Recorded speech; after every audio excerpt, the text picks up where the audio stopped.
Você que estudou a fundo todos esses casos, enfim, conhece muito mais do que a maioria de nós que conhece, né, superficialmente. Qual a sua opinião sobre a pena de morte e a prisão perpétua? Olha, falando de Brasil, de como funciona a nossa estrutura, o judiciário, como funciona os fóruns, eu sou contra. Tá. Eu sou contra, porque inclusive as pessoas quando falam em pena de morte, elas pensam muito nos tribunais das capitais. Mas eu já vi tribunal de júri em cidadezinha, onde o poder público é rarefeito, interior do Pará, interior do Amazonas, interior do Amapá. Não tem condições de. Eu acho que o judiciário não está preparado na integridade, eu falo num todo, para julgar se uma pessoa merece ou não continuar viva. Até porque, volta e meia, você tem casos que eclodem na mídia de pessoas que foram presas injustamente. Então, eu acho que a gente não tem essa estrutura para isso. E uma outra coisa também é. A gente sabe como funcionam as coisas no Brasil, né? Então, se, por exemplo, instituísse a pena de morte, quem ia acabar sendo penalizado? Pessoas pobres, que não têm dinheiro para pagar bons advogados. Por exemplo, a Elise Matsunaga, ela consegue um atestado de antecedente criminal negativado hoje, se ela quiser, porque o advogado dela é um dos melhores advogados do Brasil, que é o Luciano Santoro. Mas ali em Tremembé tem centenas de mulheres que não têm condições de ter um advogado desse e elas não conseguem esse documento que a Elise quer. Então, tem essa diferença. Se você tiver um bom advogado, você consegue benefícios. Você consegue acessar benefícios. Se você não tiver. Então acabaria ficando uma questão social. Se você for rico, você se livra da pena de morte. Se você não for rico, você vai morrer. A Elise conseguiu ter direito a alguma coisa de dinheiro ainda? Não. Não Só o conseguiu. que ela tinha dela mesmo. Ela conseguiu. A Elise é assim. Ela. A vida da Elise é muito triste, gente. É muito triste a vida dela. A Elise, ela tinha. Quando ela estava casada com o Marcos comprou duas coberturas triplex que juntas tinham quase 2.000 metros quadrados. Aí ele juntou, fez um apartamentão juntando. Só que uma dessas coberturas, ele colocou no nome dela. E a outra ficou no nome dele. Ou seja, já era dela, não era nenhuma questão de herança. Quando ela matou o marido, quando você mata a pessoa da qual você vai herdar bens, automaticamente você perde todos os bens. Então ela perdeu. O que que ela tinha em nome dela? Essa cobertura e umas armas que eles tinham eram armas caras, mas um outro bem valioso que ela tinha eles tinham juntos uma adega de vinhos que eles estavam planejando, que a IOC foi vendida no meio lá das investigações ali da morte dele, ele foi morto um pouquinho antes da IOC ser vendida. E como ele ia ficar sem um emprego, que ele era diretor executivo, ele planejou junto com a Elise montarem uma empresa de importação de vinhos nobres. Então eles já tinham dentro de casa uma adega avaliada na época em 3 milhões de reais. Metade era dela.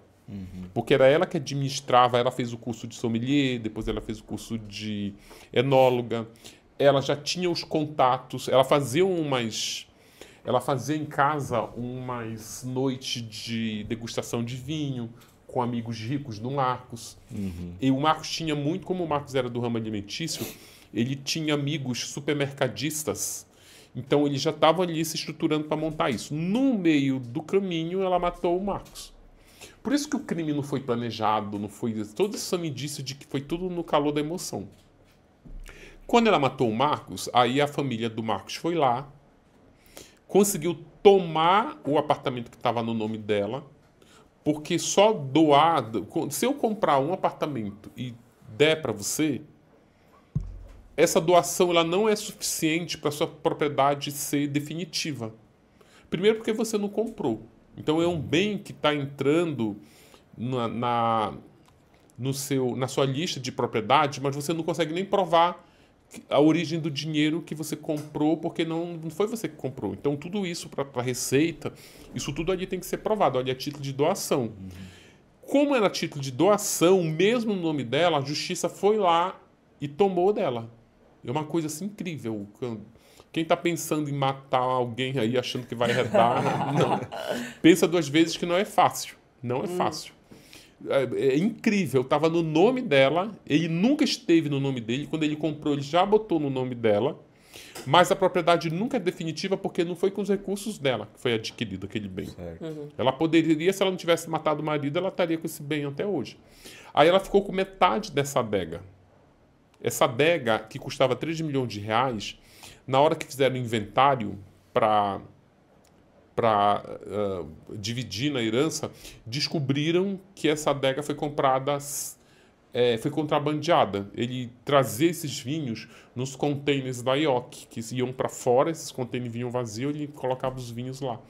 E aí teve que ser tributado para poder ir para o inventário. Quando foi tributado, caiu de 3 milhões para 1 milhão e 800.